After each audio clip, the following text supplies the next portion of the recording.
پس به من دروغ گفتی؟ یعنی تو 3 ماه تو صورت من دروغ میگفتی؟ من که نفهمیدم، بچه‌ها همش به رقص من بود. اگه میشه یه بار یه قشنگ توضیح بده. سلام، برعکس یوتیوب سوال اقتصادی هستم. امروز با حسین، صدا قشنگ، همه دوستش داریم. این دفعه با صدای قشنگ اوکی دیگه، صدای نویزدار و اینا کنسل. خب بگو ببینم امروز موضوع چیه حسین؟ راجع چی می‌خوایم ضبط کنیم؟ من عاشق این ویدیو هم که با هم موضوعاشو می‌نویسیم توی وقت، بعد یهو میای تو میاری بالا، منم همه رو یادم رفته دوباره می‌ریم توش. راجب اینه که بعضیا چقدر میتونن خودخواه باشن تو مسافرت ها، تو سفرها. اینه موضوع ویدیو. الانم که تو سفری 2 ماهه. من کجا تو سفرم؟ داری از سفر سویل میره سفر، یعنی من نمیفهمم یعنی چی این، چی آپشنی مگه میشه از مسافر رفت مسافرت دوباره؟ بعد اصلا این ساعتیه.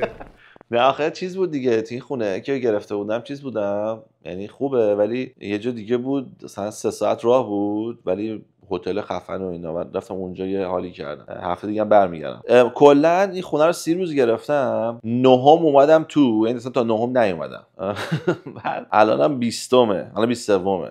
5 روز دیگه هم نبودم، 5 روز دیگه هم نخواهم بود. یعنی از 30 روزی که خونه رو اجاره کردم 20 روزش توش نیستم. بعد اتفاقا به خانومم همینو گفتم، دفعه بعد که اومدیم به جای که خونه بگیریم میریم هتل، بعد تو ویکندا از هتل میایم بیرون، میایم توی شهر یه جا خونه میگیریم، حالا 3 روز 4 روز میریم اونجا اشغال میکنیم، بس 4 روز جمع میکنیم دوباره برمیگردیم هتل خودمون، یا میریم خونه این رفیقمون، خونه اون رفیقمون. دیگه 30 روزه نمیگیرم چون اصلا نیستم توی خونه. ولی خب یه جام داشته باشی وسط بول کنی، ولی خیلی حال میده. حالا آقا راجع به خودخواهی تو مسافرت، من خودم شخصا تو مسافرت اصلا خودخواه نیستم. یعنی من کاملا از اون آدما و همه اینم شروع میشه به خاطر بابا. یعنی ما وقتی مثلا تو بچه که بودیم مسافرت میرفتیم، اگه مثلا 5 تا ماشین بودیم 7 تا ماشین بودیم، همیشه بابای من آخرین ماشین میرفت. بعد مثلا همیشه اول ماشین بودیم، خب بشین بریم دیگه، که مثلا خب زودتر میرسیم دیگه. بچه بودم خواستم برسم مثلا به شما. بعد بابای من همیشه میگفت که نه، وایس آخر ماشین بریم که اگه وقت کسی تصادفی کرد، پنچر شد، هر چی باشه ما باشیم، حواسمون به اون باشه. و به خاطر این اخلاقاش خب من یاد گرفتم که آدم باید تو سفر به قول معروف یکی باید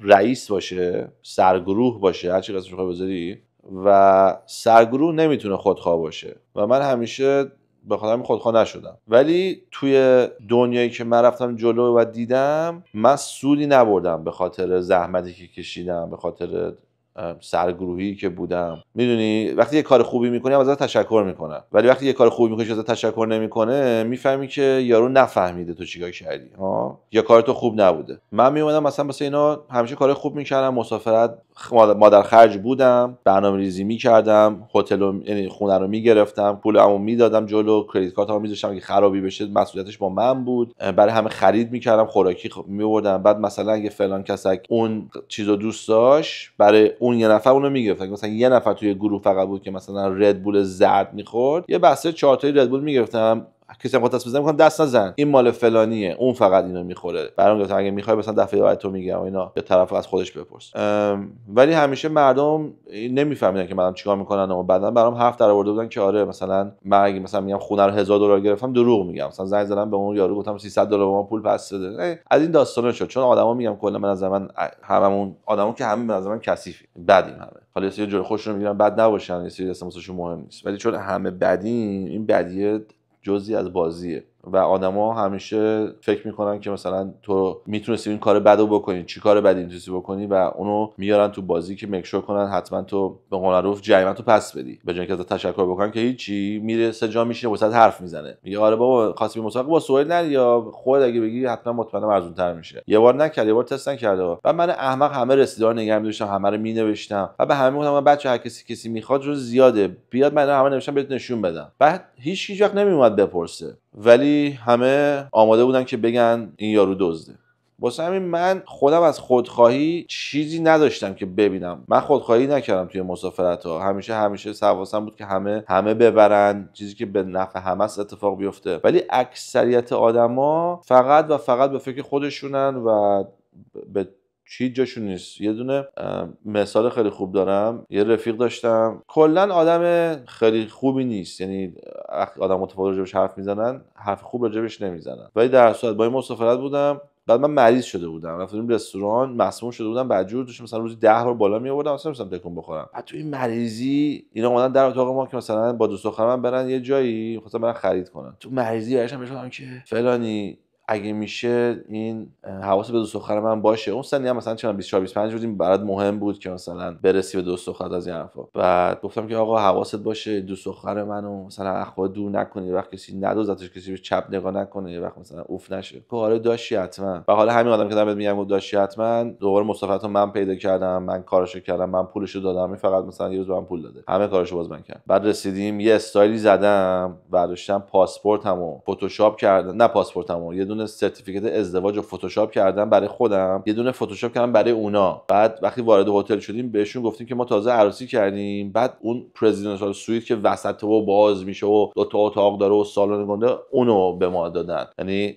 این هم مثلا به آدم مثلا من به حال دادم از این حرفا. بعد بهش میگم که آقا حواست به دوست دختر ما باشه، میگه اوکی. بعد میرن، بعد برمیگردن، بعد میگم دوست دخترم کو؟ میگه نمیدونم. میگم فکر کن نمیدونم. نه مثلا گفت من میخوام. یعنی چی نمیدونی؟ من نیومدم با این مریضی از تو پرسیدم که حواست به فلانی باشه. گفت والا رفتیم توی مغازه، ما کارمون تموم شد، گفتم بریم بیرون. اون گفت من میخوام یه چیز دیگه هم ببینم. گفتم خب پس ببین. من رفتم بیرون. کثیف بودن آدما ته نداره و من فکر نمی‌کنم راجع بهش حرف زدن تأثیری داره. تو فقط باید بدونی همه آدما همین فکرن که من دارم مساجش واسط میزنم، که دیگه فکر میکنم اگه مثلا یه رفیق به رفیقش انقدر نزدیک باشه که آقا زن ما رو به پا، تو داری میری با یه تاکسی داری میری، آره ماشین دوتا خالی، یعنی هیچ جوری نمیتونه برات ضرر داشته باشه که اگه تو 5 ثانیه از خودت بگذری اضافه وایسی تو اون مغازه به خاطر مثلا دوست دختر من آشغال بود، مثلا کاری ندارم، مثلا یه آدم بد، ولی من اگه رفیقم مریض میشد، پتیاره ترین عوضی ترین دوست دخترش بود، من میگم به پا، من اون به خاطر رفیقم میپاییدم. رفیقی که واسه من جا رو گرفته، آپدیت کرده اتاقم و اینا، دیگه اینا بمونه، یعنی اون رفیقو دو برابر بشه. رفیق معمولی ها چون فقط همسفریم و هر خری که همسفر نمیشه دیگه، تو یه چیزی داری که همسفر میشه دیگه، پس همسفری آردی و این کارو واسه نمیکنه دیگه، چه انتظاری داری؟ من فکر میکنم همه آدما تو ته خودخواهن و فقط به فکر خودشونن و مسافرت ها همیشه اینو به من ثابت کرده و واسه همین بهترین عدد مسافرت 3 نفره. 3 نفر که به مسافرت همیشه خوبه. از محض اینکه 3 رو رد کنه میشه 2-2. ما دوتا میریم بیچ، شما دوتا برین غذا بخورید، ما میریم دختر بازی، ما میریم مشروب خوری. شروع میشه مجردی، یا یه کاپل، مثلا من دوست دخترم و یه آدم دیگه، یا من دوست دخترم و یه کاپل دیگه. یعنی دوتا کاپل هم تکنیکلی میتونی پوشش کنی بگی که اگه دوتا کاپل باشن، ولی باز اونم میشه 4. حالا تو چه شد که اینو پرسیدی؟ چرا این یه حد فکر میکنم یه مسافرتی رفته چیزی دیدی که اینو راجعش حرف زدی؟ آره ما مثلا مسافرت، حالا من که زیاد مسافرت نرفتم، ولی خب مثلا یه مسافرت که رفتیم، میدونی آدم اصلا اون روی به قول تو آدما رو تو یه چیز دیگه میبینه دیگه. من که نفهمیدم، بچه‌ها حواسشون به رقص من بود، اگه میشه یه بار قشنگ توضیح بده. من حواسم به رقص بود.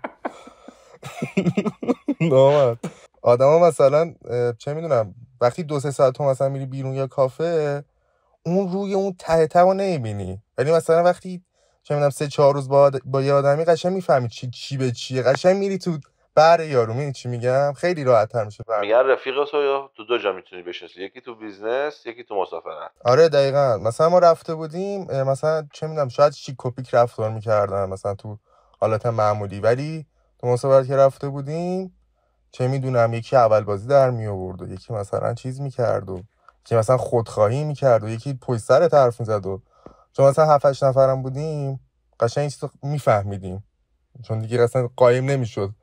مثلا من یه چیزی رو میفهمیدم به دوستم میگفتم تو اینو فهمیدی، اونم مثلا تایید میداد. وقتی تایید میداد دیگه فهمیدیم که آقا مثلا این برچسب به یارو خورده. ببین من چیزی که دوست ندارم تو سفر اینه که وقتی یکی با یه موضوع حال نمیکنه فاز منفی بده. میریم مسافرت بعضی موقع یهو همه صبح بلند میشن میگن میخوایم بریم مثلا راه بریم، من دوست ندارم برم راه برم و میمونم خونه تنها مثلا. ولی وقتی میمونم خونه تنها نمیرم مثلا تو اتاق در رو ببندم بین میان خودمون میگم تو خونه موزیک میذارم، شروع کنم تمیز کردن. وقتی اینا میان تو خونه شاد وارد میشن، یه خوراکی رو میز اضافه شده، من دارم مثلا میرقصم، نمیگم که خب رفتین راتون اومدین، من مثلا اومدم مساعد با شما باشم و 4 ساعت تو این خونه تنها واسم تنها اونا، خب تو اتاقم میموندم. میدونی فاز منفی به نظر من بدترین چیزی تو فاز منفیه. چیز دیگه که رو اعصاب من میره، کسی که میره توالت رو استفاده میکنه و بعد از خودش توالت رو تمیز نمیکنه، اگر اینکه مثلا، ولی به نظر من بیشترین فول ترین چیز فاز منفیه. فاز منفی و دخالت تو کار بقیه. میری پا میشی میری بعد اونجا گل میکشی، میگه چند تا گل میکشی بس دیگه. آقا تو که آمار من نداری، تو که نمیشناسی من چیکار میکنم، تو تا حالا نمیدونستی من روزی 5 تا گل میکشم، امروز فهمیدی. کسی از تو کمکی نخواست، کسی از تو نخواست به من بگی 2 تا خوبه 3 تا کمه 4 تا زیاده 2 تا متعادله. آقا مثلا به تو چه ربطی داره؟ بعد بدتر از اون کسی که سیگار میکشه بیاد اینو حرفو آدم بزنه، کسی که مشروب میخوره بیاد با آدم این حرفو بزنه. آقا به تو چه ربطی داره؟ مثلا من میام توی جمع، من مسافرت، تو میتونی اتاق بیای بیرون، الکل داره از چونت میچکه، دور دماغت سفیده، وقتی که یه دونه چیز دستته که من نمیدونم چیه، من میگم که نوشابه میزنی، بعد میگه نه دادا روی این مواد نمیتونی چیزی بخوری. میگم من نمیدونستم، حواسم باشه. پس این چیه که میخوری؟ حتی غذا نمیتونی بخوری، خب چرا این کارو با خودت میکنی؟ این دلسوزیای شعر، این مهربونیای الکی که مثلا میخوای بگی من آدمیم که مثلا خوبی تو رو میخوام، و واقعا به نظر من باید جمع کرد. این منظور من بود. آره دیگه، فاز نگرانی. مثلا مام بزرگت میگه پسرم سیگار نکش، آقا من نمیتونم همین فردا دیگه سیگار نکشم که اصلا چیز نیستش. باشه چون مام بزرگم گفتید کنسل همش. با اینو گفتی چند روز پیش مامانم اینو میگفت پدر سگ، هیچ وقت یادم نمیره. گفتم چی؟ اینا گفت من گل میکشیدم، خب به اینا میگفتم دیگه، اینام همش تو داستان بودن دیگه که وای فلان اینا دیگه. من بعد 6 سال خسته شدم، میگم خب اینا که واقعا نمیفهمن، یعنی دیگه اگه تو چیزی بفهمی تو 6 سال بعد بفهمی، دیگه نمیفهمی. به خاطر همین من بعد 6 سال یه روز بهشون زنگ زدم آقا ما گوشیم کنار. گفتم آره گوشم کنار، تموم شد. یعنی واقعا هم گوشم کنار، یه 90 روز گوشم کنار. بعد به اینا گفتم مثلا روز 20 گفتم که آقا گوشم کنار، بعد روز 60 اینا گفتم گوشم کنار دیگه، روز 90 با چک کردم کناره دیگه، با من چک نکردن. منم که دیگه شروع کردم به اینا نگفتم من شروع کردم دیگه. اینا تو این فاز این بودن که سوال نمیزنه، منم همین فازو میرفتم جلو دیگه. امکان داشت مثلا زنگ بزنم من داشتم دور میزنم گوشیو بردارم مثلا. خلاصه من دیگه با همین فاز رفتم جلو و مونم اینجا. برای من یه دونه تولدم بود، من تولد نمیدونم اصلا چی بود، همینجوری یه چیزی بود. خلاصه اینا یه پاکت به من کادو دادن، توش $10,000 کش بود جایزت. آره. بعد مامانم داشت میگفت ما $10,000 کادو دادیم بهت بخاطر اینکه دوبیو گوشی کنار. بعدا فهمیدیم که تو اصلا نشتی بودی کنار، فقط ما اشاره گفته بودی. حتی چند وقت بعد 90 روز تا چند وقت میکشیدی نمیفهمیدن؟ زیاد، مثلا 1 سال. بعد باحالیش اینه ماما بیخیال شو، دوست دخترم که بغلم میخوابید تو خونم از زندگی میکرد نمیفهمید که من میکشم. خب بعد من که گوشتم کنار، خب یه حرفایی میزد، مثلا میگفتش که ببین مثلا الان چشات خوشگله چون گل نزدی، من خیلی چشاتو این ریختی نیده بودم مثلا. بعد 90 روز که تموم شد من شروع کردم گل زدن، ولی به دوست دخترم که بغلم میخوابید نگفت. بعد هنوز از این مزخرفا میگفت، مثلا میگفت یه گل میزدم، بعد میومد میگفتش که میای بریم اونجا، بودم پاشو بریم. بعد تو راه که بودیم میگفت من خیلی خوشحالم گل گوشی کنار. گفتم چه ربطی داره؟ تا یه گل میزدی امکان نداشت الان بیای با ما بریم اینجا. بعد مغزم میگفت که مادر سگ من تا ته هایم تو جیبم الان هست 30 ثانیه پیش زدم، یعنی چقدر تو چرت و پرت میتونی بگی؟ بعد این موضوع رو بکن مثلا 2-3 ماه این نمیدونست من دارم گل میزنم. همه این کارو با 2 تا دختر متفاوتم کردم، 2 تاشونم تو همین دقیقاً فاز بودم. وقتی بهشون میگفتم نمیکشم ولی های بودم، ببین چه قشنگ حرف میزنی، ببین چه اینو گفتی، ببین اگه قبلا نبود این کار نمیکردی، اصلا انگار که مثلا کاملا شب و روزه. بعد که شروع کردم گل زدن و بین نگفتم، اینا با همین فاز رفتن جلو تا روزی که فهمیدم من گل میزنم. اون روزی که فهمیدم گل میزنم میگفت من میدونم از هفته پیش چه خود اخلاقت عوض شده، خودت من شک کردم. بعد گفتم مادر سگ 3 ماه گذشته. بعد اونجا که میدید کم آوردن میزد تو خط دخترانه، میگفت پس به من دروغ گفتی؟ یعنی تو 3 ماه تو صورت من دروغ میگفتی؟ میگم بابا اصلا موضوع الان مهم نیست، بیا اینو تموم کنیم اول که تو توهم من وقتی گل میزنم داغونم، وقتی گل نمیزنم خوبم، چون کاملا الان شواهد نشون میده که کاملا چرت و پرت گفتی. اونو که نمیفهمید هیچی، میزد کانادا میگفت تو دروغگو هم هستی.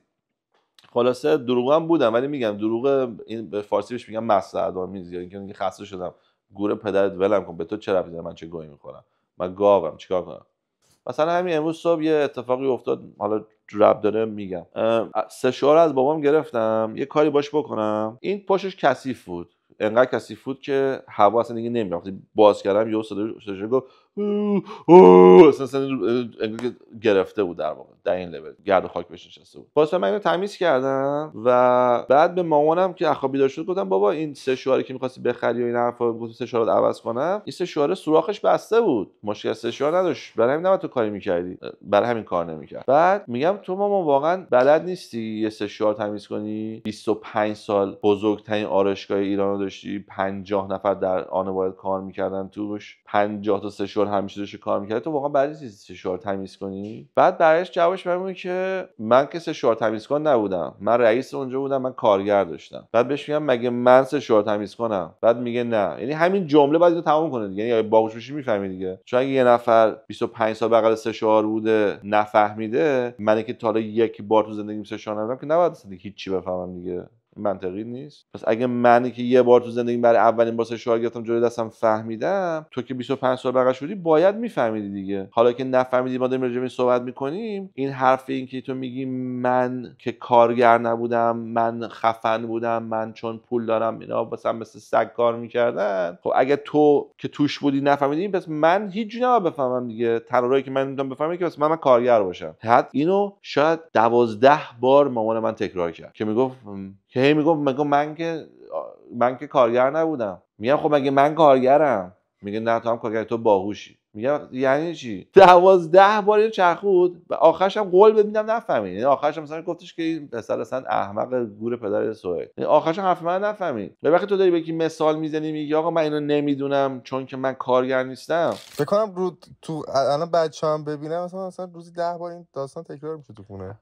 اصلا یه حرف خیلی غیر منطقی اصلا تو همین لول رو بهت میزنم، مثلا مغزت سود میکشی، جوابی هم نداری بگی، قانع هم نمیشم. بعد تازه میگه تو بی منطقی. به من میگه من الان چیه من الان بی منطق بوده؟ میگم واسه من توضیح بده. میگم اینو من تنها حرفی که میتونم بزنم اینه که آقا مردم مشکل دارن، آدما از اینکه بفهمن اشتباهن وحشت دارن. وقتی بهشون ثابت میشه اشتباهن اصلا نمیشنونش، به جای اینکه بگن اوه پس من انقدر گاوم که میتونم به واکسن که بهترین چیزی که اختراع شده best medicine in the world چیز کنم، ببرم این زیر سوال بگم نمیخوام، من انقدر الاغم. نه اصلا بیخیالشیم دیگه، تموم شد. من اینو به نظر من آدمایی که حداقل ما رو نگاه میکنن، ما رو فالو میکنن، اینو تو خودشون عوض کنن. یا آقا ما این کار نکنم، یکی یه روز چیزی به ما میگه من چش خودم رو وا کنم، من میگم اوکی پس من از روز این راجع به خودم فهمیدم. اوکی آدم ایرادای خوشو بفهمه. نیل تایسون دگراس حرف خیلی قشنگی میزنه، میگه شامپانزه که بالای 99% شبیه ماه، یعنی دی ان ایش با ما یکیه، هیکلش با ما یکیه، اخلاقش با ما یکیه، استایل زندگیش با ما یکیه، همه چیش با ما تقریبا یکیه، یعنی 99% شبیه ما دیگه. دی ان ایش هم 99% تو هم بریم شبیه ما. میگه تو به باهوشترین و خفنترین شامپانزه نمیتونی بفهمونی فردا ساعت 5 میریم بیرون. میگه جمله به این سادگی، فردا ساعت 5 میریم بیرون. میگه بچه که به دنیا میاد تو سن 1 سالگی نمیفهمه، تو سن 2 سالگی نمیفهمه، 4 تا 6 سالگی بهش میگه ساعت 5 میریم بیرون، دیگه وقتی ساعت رو یاد گرفته باشه میفهمه، میدونه 5 طرفای عصر، میدونه رو ساعت کجا باید بیاد. پس تو یه چیزیه که بچه 3 ساله 4 ساله انسان میتونه رو بفهمه رو به انیشتین شامپانزه ها نمیتونی بفهمونی و این 1% با ما عقبن، فرق دارن، متفاوتن، عقب نمیخوام بگم متفاوتن. پس ما اگه 1% یه حیوانی باشه، یه آدم فضایی باشه که 1% از ما باهوشتر باشه، بچه 3 سالش به نظرش مثلا ایلان ماسک احمقه. پس اینی که ما فکر میکنیم خیلی خفنیم و خیلی باحالیم فقط به خاطر اینکه ما منطق رو درست کردیم، سطح شعور رو ما حساب میکنیم و با سطح شعور ما خیلی خفنیم. حالا فرض کن انسان ها وجود نداشته باشن، فقط شامپانزه ها باشن، اون شامپانزه که خیلی خفنه دیگه نسبت به اونی که خفن نیست. یعنی انیشتین شامپانزه با الاغی که وسط هیچ خیلی فاصله دارن دیگه. ولی به محض که بچه انسان 3 ساله وارد داستان بشه دیگه اون دو تا اصلا اهمیتی ندارن. ما هم همینیم، ما هم خیلی بی اهمیتی، ما هم خیلی خودمون تصمیم میگیریم که ما خفنیم، ما خودمون تصمیم میگیریم که ما باحالیم، ما خودمون تصمیم میگیریم که ما مهربونیم و اینا. ولی همه اوییدنس نشون میده که ما بیشوریم، ما خودخواهیم، ما کثیفیم، ما نامردیم، ما دزدیم. همه شواهدی رو نشون میده. حالا میخواد ببین در لولی که دنیا هست، جوری که خونه ها ساخته میشه، جوری که دولت ها کار میکنن، دین چه ریختی کار داره میکنه، تمام اطلاعات مزخرفی که تو دنیا هست. دوباره تکرار میکنم، یه سری آدم هست همین الان با تمام وجود باور دارن زمین صافه. که هر روز میره بیرون ماهو میبینه گرده، خورشید رو میبینه گرده، بگی ما صافیم. یعنی انقدر گاو.